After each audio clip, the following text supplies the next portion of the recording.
It's Tuesday, February 11, 2025. I'm Albert Mohler, and this is The Briefing, a daily analysis of news and events from a Christian worldview. What in the world is going on in Washington, D.C.? We have a flurry of executive actions, presidential policies, directives coming from the White House. We have pushback, at least some pushback, from Democrats in government. We have some pushback from federal courts, lower level courts at this point, basically district court judges. But we're also looking at a far larger question. What is President Trump up to? What is behind all of this? And where are we headed? Well, here's one thing for certain. We are headed into a thick, very substantial constitutional debate, and I think a healthy one. And we need to understand, as we're trying to think in worldview terms about what's going on and how we got here, we need to think at a deeper level than most people are thinking. We need to see things most people aren't seeing when you look at the flurry of headlines coming out of Washington, D.C. So what is this? Merely an energetic president? Well, it is interesting that President Trump clearly in his second term sees himself offering a contrast to a non-energetic presidency before him. He will talk about Sleepy Joe, referring to former President Joe Biden. And already, President Trump has initiated so much in terms of action. He has demonstrated so much energy. Just on a plane ride from West Palm Beach to New Orleans for the Super Bowl, he invited the press up to his cabin in order to hold an impromptu press conference. He did the rather traditional presidential media interview, their broadcast just before the Super Bowl, something President Biden hadn't done the last 2 years in office. He is asserting energy in the executive. Where does that come from? It comes from Alexander Hamilton. It comes from the Federalist Papers. It comes from Hamilton's argument, accepted by the founders, that the American presidency only works if the president exercises energy, demonstrates energy in the executive. The president must not be merely a responder to actions undertaken by Congress. The president must be an initiator of ideas and policies and actions. But there's something else going on here, and it isn't something discussed widely in terms of the mainstream media because they're never going to go this deep. It is something that isn't noticed by most Americans because they're not looking for this. There's a major constitutional debate that is shaping up, and President Trump knows that that debate is coming, and his actions, including the actions we talked about yesterday on the briefing, having to do with eliminating transgender activism in government, and let's just say protecting girls and women's sports, those executive orders, a flurry of executive orders. What's the president doing? The president is implicitly arguing for a unitary executive, not only for energy in the executive, but a unitary executive. If that sounds abstract, I assure you it is not. And I can also assure you that it really matters. The idea of the unitary executive is the assertion that the President of the United States has full authority to execute, has full authority over the executive branch. And recognize it or not, this is a huge issue, and as Christians, we should see a great deal here. Okay, so let's just go to the Constitution of the United States for a moment. In the Constitution, what, for example, is assigned to Congress? There is a vesting clause in the Constitution under Article 1 in which Congress is vested with the powers to do what? To exercise, quote, all legislative powers herein granted. The statement states explicitly, quote, all legislative powers herein granted shall be vested in a Congress of the United States, which shall consist of a Senate and House of Representatives. So what's vested in the House, in the Senate? What's vested in Congress? All legislative powers, but then those two words, herein granted. Granted explicitly in the Constitution. The vesting clause for Congress says that Congress has full legislative authority for all matters granted within the Constitution. Okay, then turn to the vesting clause under Article 2 related to the President of the United States. What does the Constitution state? The sentence simply reads, quote, the executive power shall be vested in a President of the United States of America, period. Notice not just what's there, notice what's missing. The words herein granted related to the Constitution itself are not included in the vesting clause for the President of the United States. This is not a recent constitutional interpretation. This is the text of the Constitution from its original form, continuing even now. The vesting clause simply invests in the President the executive power of the United States government. Okay, there is a second clause under Article 2 related to the presidency. This also comes up. We are told that the President, quote, shall take care that the laws be faithfully executed and shall commission all officers of the United States, end quote. That's a massive power. It is a responsibility to take care that the laws be faithfully executed. That's assigned to the President. It's known as the Take Care Clause. So you have the vesting clause earlier in Article 2. Later under Section 3, you have the Take Care Clause. Both of them invest enormous responsibility in the President and, frankly, enormous power and authority in the President. The President of the United States is given sole power to commission officers of the United States. Some officers? No, all officers, period. If such officers are not directly appointed or nominated by the President of the United States, then they are done by others in his administration on his authority.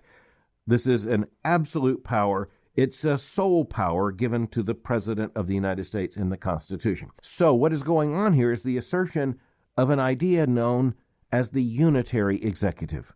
And you say you haven't heard of that before? Well, you're probably going to hear about it. But if you don't, I can guarantee you that the Supreme Court of the United States is going to have to deal with it. President Trump and his administration have been handing down all these executive orders. So many of them are already headed to the courts. That is not outside the president's plan. I think President Trump wants a big Supreme Court case to force the Supreme Court of the United States to define the presidency in terms of the Constitution and his assertion of the unitary executive. Now, this turns out to be a very interesting issue. And what you really have here is a huge question of constitutional importance. But let's back up for a moment. Let's think as Christians about the importance of our constitutional order, and let's understand the principles that were behind it. And these are principles that were deeply rooted in biblical truth, in Christian teaching. One of them is that given the doctrine of sin, we ought not to vest in any single individual or any single body absolute authority. There need to be checks and balances. And so the doctrine of the separation of powers enters into the American constitutional system. Now, there was a separation of powers of sort in British constitutionalism, or as it was referred to then, English constitutionalism, but never as formalized as is present in the United States under our constitutional order. And, of course, with a hereditary monarch as head of state rather than an elected president of the United States.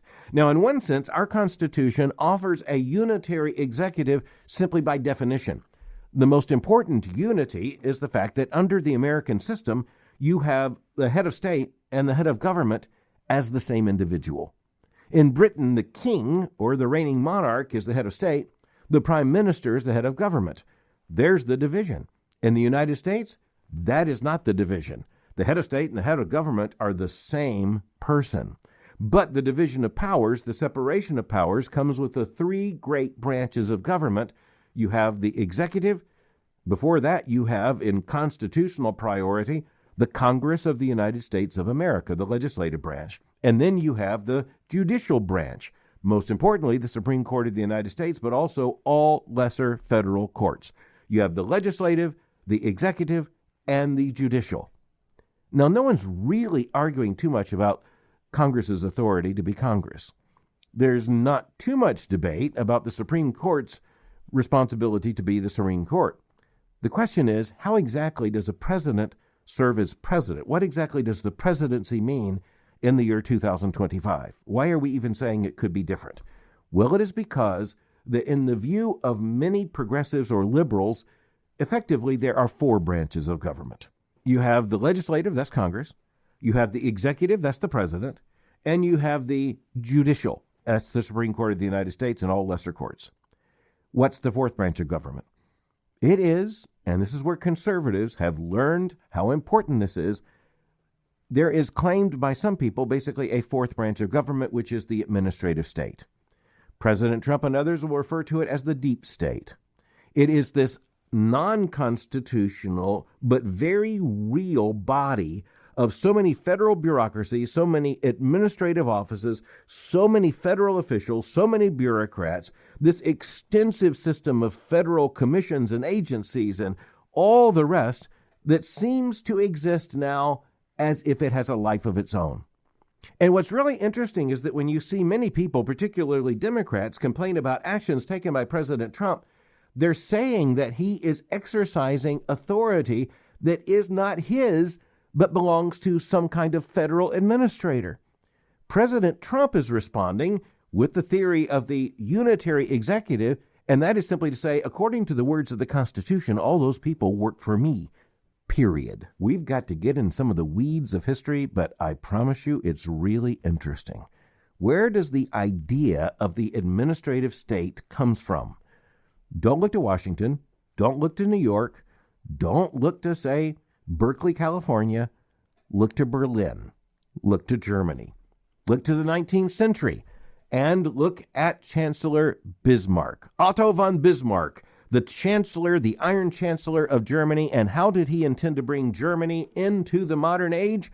By creating, alongside the monarchy and alongside the legislature, basically a third branch of government there in Germany, which was the administrative state. A body of professionals, of experts, given to Wissenschaft and expertise.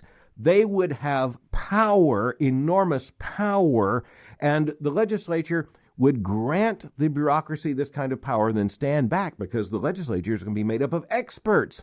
And the legislature is not made up of experts, it's made up of legislators. And then, even as you would have a chancellor, Bismarck was himself the Iron Chancellor by reputation, as well as having a monarch at that time in Germany. The reality is that the administrative state was Bismarck's way of professionalizing government and bringing government as he saw it into the modern age with, don't miss this, German efficiency. So there was a sense in which this professionalization of the government there in Germany appeared to be quite efficient. Efficiency turned out to be not such a good word throughout much of the 20th century when combined with German aims. But nonetheless, Americans saw it and were impressed. Not just Americans, other Europeans saw it and were impressed.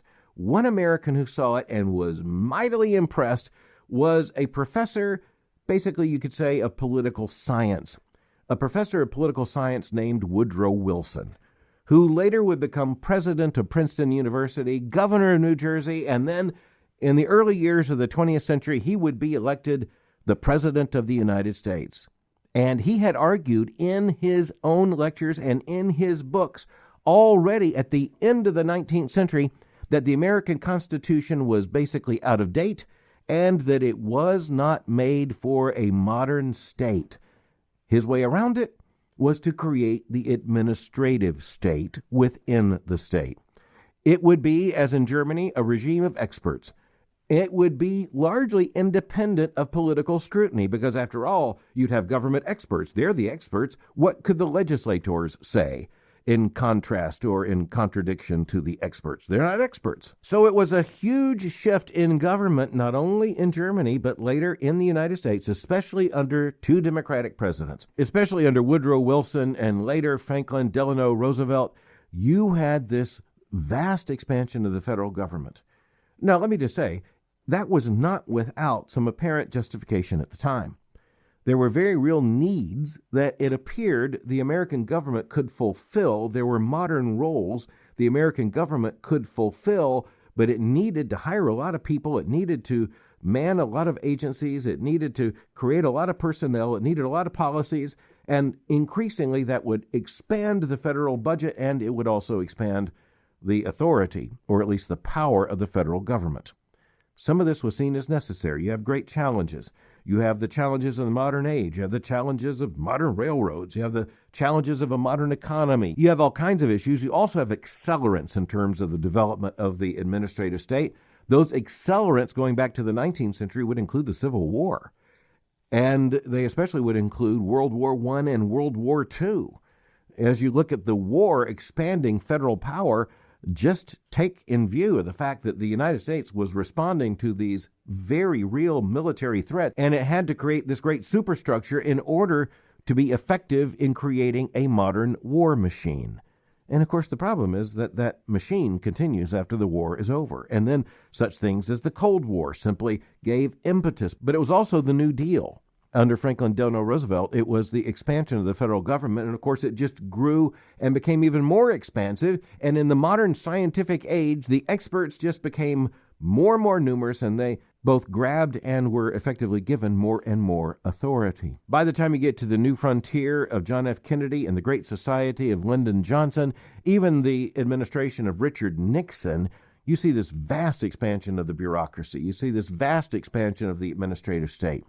But this is where Christians understand that the reason we have the separation of powers, that's deeply rooted in our understanding of sin.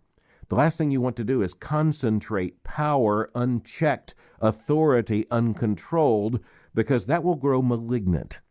And that's exactly what many would argue has taken place with the administrative state. It's not neutral. It's not just a bunch of experts making expert decisions in an expert way. It is driven by ideology, and increasingly, here's what's key, it is driven by its own self-interest. As many have observed, here's the problem with the administrative state. Eventually, the administrators work for themselves in one sense. The administrative state exists to provide the jobs for administrators. And not only that, to push certain ideological principles asserted by those administrators through the entire system without adequate checks and balances. Where's the President of the United States? Oh, he is to present the budget. He is the chief executive, but the administrative state is largely beyond his control. And that has been the fact for the last several decades. The administrative state, what President Trump sometimes refers to as the deep state for good reasons, it has continued to expand. It has ever more powers, ever more agencies. The alphabet is just about to run out of elasticity and coming up with initials for all of these agencies. We are looking at a vast power, but it isn't exactly in the legislative branch. The legislators don't have that kind of authority, and it isn't in the judicial branch. So supposedly it's a part of the executive branch, but notice how many people don't think the president has executive authority over these agencies. So already, even in the 1970s, but particularly in the 1980s, conservatives were seeing the need for a reassertion of executive authority. And that's where this theory of the unitary executive started to gain traction, and with a name. So even during the administration of President Ronald Reagan, President Reagan's frustration with this administrative state that seemed to have so much power and so little accountability. And by the way, President John F. Kennedy actually allowed them also to create labor unions or to join other labor unions, which, when you think about it, means that you have public employees basically using labor unions to gain power over the public, which is the employer. It's just a mess. And even during the Reagan administration, there were those who were arguing for the unitary executive. But this is a principle, it's an understanding of the Constitution, as I say, based in the text of the Constitution, in the vesting clause given to the President of the United States, and in the take care clause. Now you have President Trump making similar kinds of arguments. One of the things he said was back in 2019, that's when he was in his first term, he said, and many people didn't understand what he was saying. As a matter of fact, there are some people who kind of made fun of what he said, but they should have paid attention to the words. Here's what he said. He said in 2019, quote, "I have an Article 2 where I have the right to do whatever I want as president," end quote. Not exactly an elegant statement. It's not particularly helpful for the president to say, I can do whatever I want to do because of Article 2. You can make that into a motto. The fact is, however, that the president was pointing to something, and that is that vested in the presidency, the office he held, is the power fully to execute the executive branch of government, to act as executive over the entire government, and especially over the administrative state, which is not an unelected fourth branch of government. It isn't a fourth branch of government. It's not in the Constitution. If there is an administrative state and it's somewhere implied in the Constitution, then it is under the executive. It can't be anywhere but under the executive, and thus the vesting clause in the Constitution for the president means he has authority over the executive branch. Okay, so in the last several years, there have emerged two different variants of the theory of the unitary executive. See, you ought to get political science credit for this.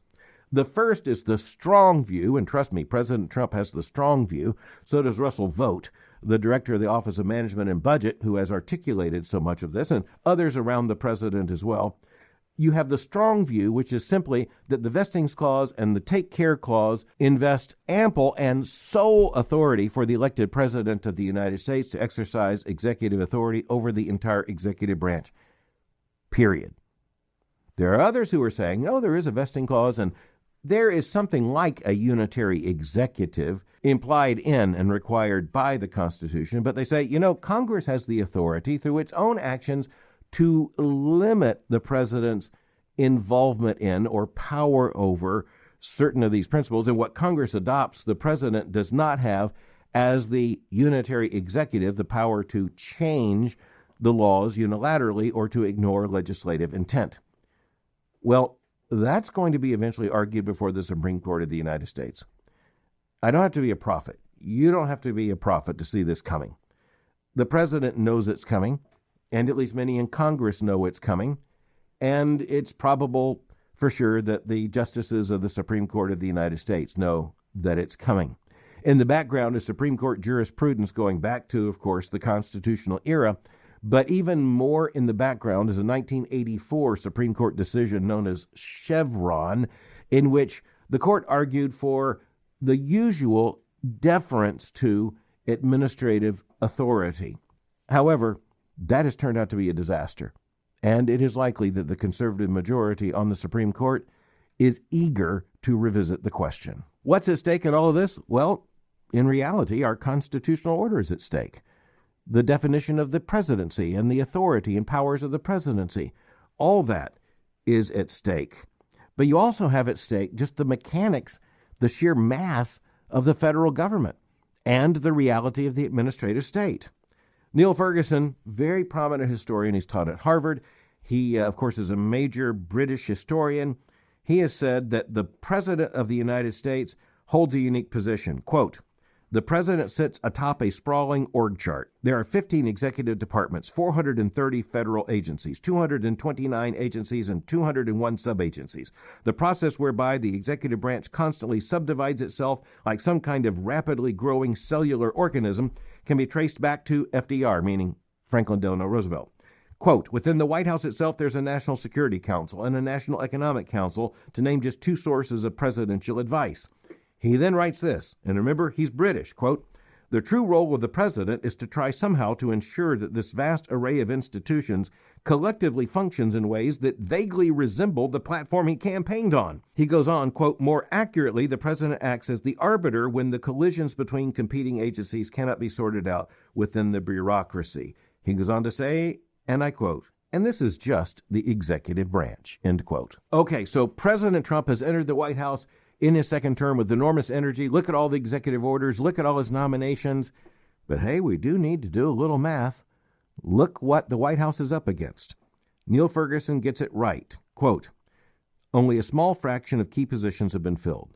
Of the 1,300 that need Senate confirmation, we have 6 confirmed, 70 under consideration, 38 awaiting formal nomination, and 569 without a Trump nominee," end quote. That's to say the White House hasn't even announced the nominees for 569 positions. And notice that the Democrats in Congress, particularly, in this case constitutionally, the Democrats in the Senate, they want to slow things down as much as possible. You look at the mechanics of all this, how in the world will the White House get almost 600 persons through the nomination process in any reasonable amount of time? Here's what assuredly President Trump knows in his second term that he did not yet know in his first term, and that is not only that he must exercise energy in the executive, but that time is against him. Time's against him in the long frame, in that he's got 4 years in the second term. But in reality, what a president with energy is going to accomplish is basically going to be accomplished within his first 2 years. That's not an ironclad rule of politics, but it's pretty close to it. I want to go back as I close to the reality of the administrative state. It's not called for in the Constitution. It wasn't envisioned in the Constitution. It is a modern development. But it is also true that we understand, given our understanding of sin, the danger of the coalescence of power, and the reality of how organizations work in a sinful world, eventually the administrative state begins to exist for the sake of the administrative state. And you also have persons who have a great stake in all of this, and one of the tentacles of all of this is that the administrative state has investments and programs, many of them doing important work, many of them just wasting money, tied to just about every congressional district in the United States of America in order to basically offer an insurance policy against congressional correction. Every one of these programs has not only a life, but a half-life. And as someone mentioned some years ago, apparently it has an extremely long life, so much so that it outlives every single president, every single representative, every single senator, every justice of the United States Supreme Court. The administrative state is just there. Well, in conclusion, what about a deep state? Is there some kind of secret cabal in the administrative state? The answer to that is assuredly yes. That's not a conservative conspiracy theory. That's just a reality. Inside anything this big, with that much money, with this much personnel, with this much power, with this much decision making, you look at it, you understand there has to be a circle within a circle within a circle. That's just the way the world works. In a fallen world, that's just what happens. Or put it another way, you know a preschooler? You get enough preschoolers together in one room, it may look absolutely random and disorganized until over a period of time, you discover that there is a deep state in the preschool. Power to the people. As you know, there are worldview issues everywhere you look. Thanks for listening to The Briefing. For more information, go to my website at albertmohler.com. You can follow me on Twitter or X by going to twitter.com/Albert Mohler. For information on the Southern Baptist Theological Seminary, go to sbts.edu. For information on Boyce College, just go to boycecollege.com. If the deep state doesn't get me, I'll meet you again tomorrow for The Briefing.